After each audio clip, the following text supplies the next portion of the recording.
Everybody wants to get united. Like, what we gotta do is meet everybody on 149th Street at the bench. Today I want to share with you guys a few tips I wish I knew when I first started doing graffiti. Because back then, the internet wasn't as easily accessible as it is today. You couldn't just go on there and learn about graffiti. You had to actually find other graffiti artists, which good luck doing that if your area just didn't have many of them. But before we get into that, I got a traveling sketchbook I'm passing around, and if you want to get in that book, if you want to hit my black book, then stick around to the end of the video for more details. Alright, so tip number one, I wish I would have just started off keeping it simple. I know a lot of you guys are gonna hear me say that and go, oh, of course John goes ahead and says keep it simple, practice basics. But in all honesty, I remember that. Alright, so let me tell you a little bit of a story.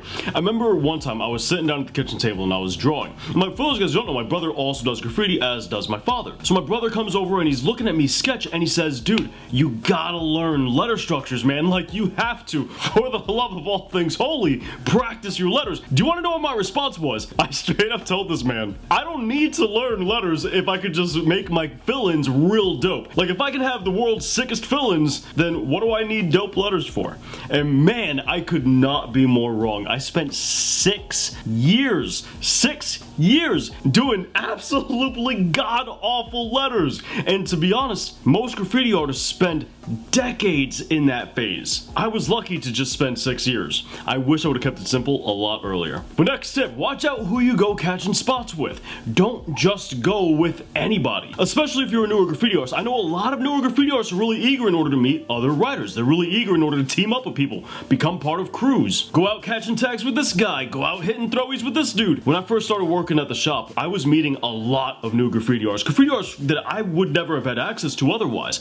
We're talking some who are graffiti legends, graffiti artists from other parts of the world, graffiti artists that were also toys, and graffiti artists who were more experienced around the area, but they weren't necessarily like kings or legends or anything special, they were just more experienced. I was meeting a bunch of people over a wide variety of skill levels and a wide variety of backgrounds. I'm not even kidding you when I tell you that sometimes I would just hop into some dude's car who happened to be a gang member who also did graffiti, and we would just go driving around the ghetto for God knows how many hours just checking out spots. I didn't care who it was. I'd meet this new dude and I'd take him to abandoned factories and he'd take me to abandoned factories, and we would go to this place and that place and this wall and that wall, I mean, you end up meeting a lot of people doing graffiti and you don't know who these people are. But there was this one instance where there was this one toy who really wanted to take me to the spot, and he came to the shop and invited me. Hey John, check this out, I got a wall that we can hit, we can go there tonight and we can, you know, rock some pieces, the whole spiel. And all the while, Demer's in the background overhearing all this, and once the kid leaves, Demer tells me, don't go with that dude. Well, lo and behold, I don't go with that dude. I listen to Demer, and the dude comes back however long later, I don't remember, and he tells me how that night he got arrested. So when you go to spots with these people, you also don't know how they conduct themselves. You don't know if they're cautious, or if they're reckless, or if they like to make a lot of noise,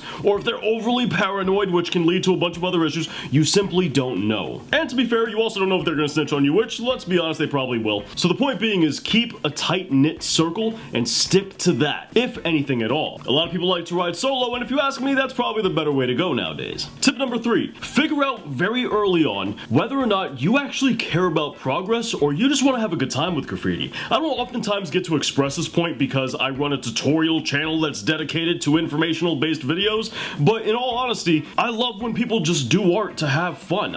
You know, there's oftentimes I'm seen with having the stigma of information only and like you have to have the fundamentals, but no, if you want to just have a good time doing art, then have a good time doing it, right? And that stands for graffiti as well. If you just want to have a good time drawing letters, then by all means have your fun, but understand what that entails. This is important so that you set your expectations accordingly. If you just want to have fun and you don't care about progress, well then understand you're probably not going to get better, and that's something you have to come to terms with. That way you don't have the expectation of progression that you're not gonna have because you're not practicing, because you're spending more time just trying to have a good time. On the flip side, if you want progression, then great, go ahead and practice, but come to terms with what that means. That means you're gonna be doing a lot of studying, which is reading books and looking up information, not necessarily drawing, and it means you're also going to be sitting down drawing the stuff that a lot of people find boring. I can't tell you how many thousands of artists I've seen, artists in general, graffiti and fine art, I've seen over the past nearly 20 years of teaching,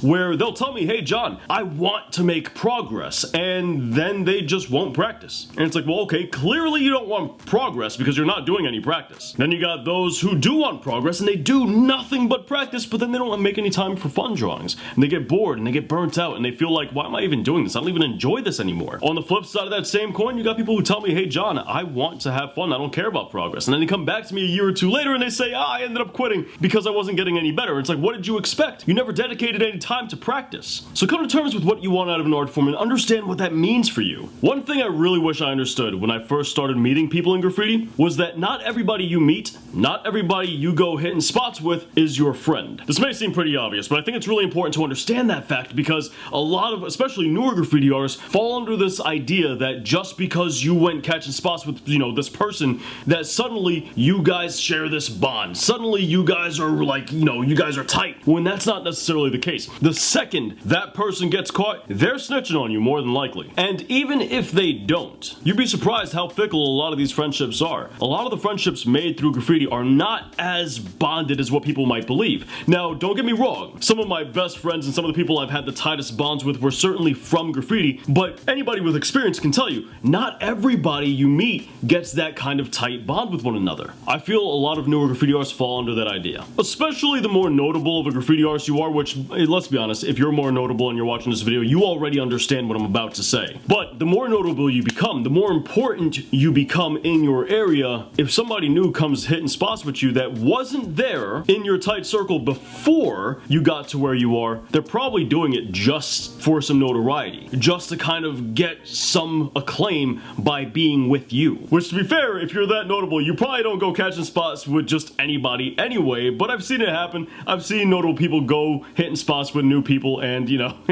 just throwing it out there. Let me know some tips you guys wish you knew in the comments down below. I know there's a lot more out there, but I'd love to hear from you guys. As far as the traveling sketchbook is concerned, I made a digital traveling sketchbook that you guys can download for free over on my website by signing up to the email list. Scroll down to the bottom of the page, you'll see the email list thing down there. And once you sign up, check your email for the invitation to the digital sketchbook. And as you guys submit your drawings to it, I'll fill the book with some of your guys' drawings. Not everybody will get in, but I'll try to fit as many as I can. And the sketchbook is from 1985. It was actually a sketchbook that my father passed down to me, but there's more of a little story included in the actual download itself. So check all that out in the description down below. You'll find the links you need. But on that note, if you guys are one of the people who decided that you want progress out of your graffiti, then check out the best how to do graffiti playlist anywhere online right up here, with more graffiti content right down here on the bottom. And I'll catch you guys back here next week.